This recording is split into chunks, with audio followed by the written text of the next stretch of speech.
मेरा नाम नेहा है। उम्र 30 साल। मेरी शादी को 5.5 साल हो चुके हैं। मेरा पति रोहन दिल्ली में एक बड़ी आईटी कंपनी में सीनियर मैनेजर हैं। महीने में 2 हफ्ते तो घर पर ही नहीं होते, विदेश के प्रोजेक्ट चलते रहते हैं। हम लोग लखनऊ के एक अच्छे इलाके में फ्लैट में रहते हैं। घर में सिर्फ 3 लोग हैं, मैं, रोहन और उनका छोटा भाई विक्रम। विक्रम की उम्र 25 साल। अभी अभी MBA पूरा किया है और रोहन ने उसे अपने साथ ही कंपनी में जॉब दिलवा दी है। विक्रम हमारे साथ ही रहता है। विक्रम बहुत शरीफ और हंसमुख लड़का है। लंबा, गोरा, जिम जाता है, हमेशा साफ सुथरे कपड़े। जब भी रोहन बाहर होते हैं, विक्रम मेरा पूरा ख्याल रखता है। कभी मार्केट से मेरी पसंद की चॉकलेट ले आता है, कभी देर रात तक मेरे साथ फिल्म देखता है। मैं उसे विक्की बुलाती हूँ, वो मुझे भाभी कहकर चिढ़ाता है। सब कुछ पिछले साल की गर्मियों से बदलना शुरू हुआ। रोहन को अमेरिका का एक लंबा प्रोजेक्ट मिल गया था, 6 महीने का। जाने से पहले उसने विक्रम से कहा था, भाई नेहा का पूरा ध्यान रखना, वो अकेली बोर हो जाती है। विक्रम ने हंसते हुए सैल्यूट ठोका था। बॉस चिंता मत करो, भाभी को प्रिंसेस ट्रीटमेंट मिलेगा।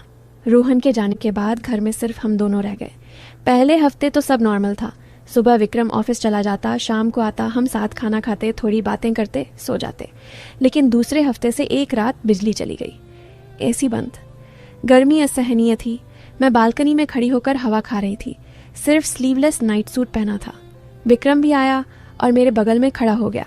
उसने सिर्फ शॉर्ट्स और बनियान पहनी थी। उसकी छाती पर पसीना चमक रहा था। उसने धीरे से कहा, भाभी इतनी गर्मी में कैसे सोएंगे? मैंने हंसकर कहा, कूलर चला लेंगे। वो बोला, कूलर से क्या होगा, पास में कोई ठंडा बदन चाहिए। मैंने उसे घूरा। विक्की, मुंह संभाल के। वो हंस पड़ा, लेकिन उसकी आंखों में कुछ और था। उसी रात 2 बजे मुझे प्यास लगी। मैं किचन में पानी पीने गई। विक्रम सोफे पर लेटा था, सिर्फ शॉर्ट्स में। उसका बदन चांदनी में चमक रहा था। मैं पानी पीकर वापस जा ही रही थी कि उसने आंखें खोल दी और धीरे से बोला, भाभी एक गिलास मुझे भी। मैंने गिलास बढ़ाया। उसने गिलास लेते वक्त मेरा हाथ पकड़ लिया। उसकी उंगलियां गर्म थीं। मैंने हाथ छुड़ाया और कमरे में चली गई। लेकिन रात भर नींद नहीं आई। धीरे धीरे बातें बढ़ने लगीं।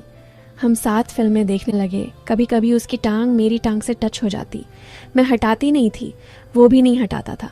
एक रात हम रोमांटिक मूवी देख रहे थे, हीरो हीरोइन किस कर रहे थे। विक्रम ने रिमोट से वॉल्यूम कम किया और धीरे से कहा, भाभी क्या आपको कभी ऐसा लगता है कि हम भी? मैंने उसकी तरफ देखा। उसकी आंखें मेरे होठों पर थीं। मैंने कुछ नहीं कहा, बस सिर हिला दिया। उसने धीरे से मेरे गाल पर हाथ रखा और बहुत नज़दीक आ गया। उसकी सांस मेरे होठों पर लग रही थी। मैंने आंखें बंद कर लीं और फिर वो किस हो गया। पहला किस, बहुत लंबा, बहुत गहरा। जब हम अलग हुए तो दोनों की सांसें तेज थीं। मैंने उसका कॉलर पकड़कर फिर खींच लिया। उस रात हमने वो सारी सीमाएं तोड़ दी जो एक देवर और भाभी के बीच कभी नहीं तोड़नी चाहिए। सुबह जब आंख खुली तो विक्रम मेरे बगल में था। मैंने उसे धीरे से जगाया और रोते हुए कहा, विक्की हमने बहुत बड़ी गलती कर दी। वो मुझे गले लगाकर बोला, भाभी मैं बचपन से तुमसे प्यार करता हूँ। भैया ने तुम्हें पाया, मैं हार गया था, लेकिन अब मैं तुम्हें छोड़ नहीं सकता। मैंने भी उसे गले लगा लिया। उस दिन से हमारा रिश्ता बदल गया। दिन में हम देवर भाभी थे। वो मुझे भाभी कहकर चिढ़ाता, मैं उसे डांटती, लेकिन रात को हम एक दूसरे के थे। वो मेरे लिए फूल लाता, मेरे बालों में लगाता। मैं उसके लिए उसकी पसंद का खाना बनाती। कभी कभी ऑफिस से जल्दी आ जाता और मुझे पीछे से गले लगा लेता। मैं हंस पड़ती। हमारा घर प्यार से भर गया था। 3 महीने ऐसे ही बीते। फिर रोहन का मैसेज आया, नेहा प्रोजेक्ट पूरा, अगले हफ्ते आ रहा हूँ। मेरा दिल बैठ गया। मैंने विक्रम को बताया। वो चुप रहा। रात को वो मेरे कमरे में आया और बोला, भाभी अब हमें रुकना होगा, भैया आ रहे हैं। मैं रो पड़ी। बोली, विक्की मैं तुम्हारे बिना नहीं रह सकती। बहुत बड़ा कर ली, मैं भी नहीं रह सकता, लेकिन हम भैया को धोखा नहीं दे सकते। रोहन आए। मैंने सब कुछ नॉर्मल करने की पूरी कोशिश की। विक्रम भी अलग कमरे में शिफ्ट हो गया, लेकिन जब भी हम अकेले होते, आंखें मिलती तो दोनों रो पड़ते। एक रात रोहन सो गए। मैं चुपके से विक्रम के कमरे में गई। वो जाग रहा था। मैंने कहा, विक्की। बस एक आखिरी बार उसने मुझे गले लगा लिया।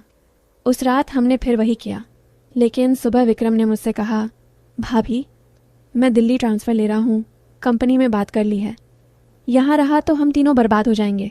मैंने उसके पैर पकड़ लिए, रोते हुए बोली, मुझे मत छोड़ो। वो बोला, नेहा तुम भैया की हो, हमेशा रहोगी, बस इतना याद रखना कि तुम्हारा देवर तुमसे बेहद प्यार करता है, हमेशा करेगा। और वो चला गया। आज रोहन मेरे साथ है, घर में सब पहले जैसा है, लेकिन जब भी मैं अकेली होती हूँ तो विक्रम की वो चॉकलेट याद आती है, वो गले लगाना याद आता है। कभी कभी उसका मैसेज आता है, भाभी आप ठीक हो ना?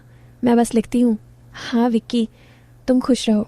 दोस्तों, ये थी मेरी और विक्की की कहानी।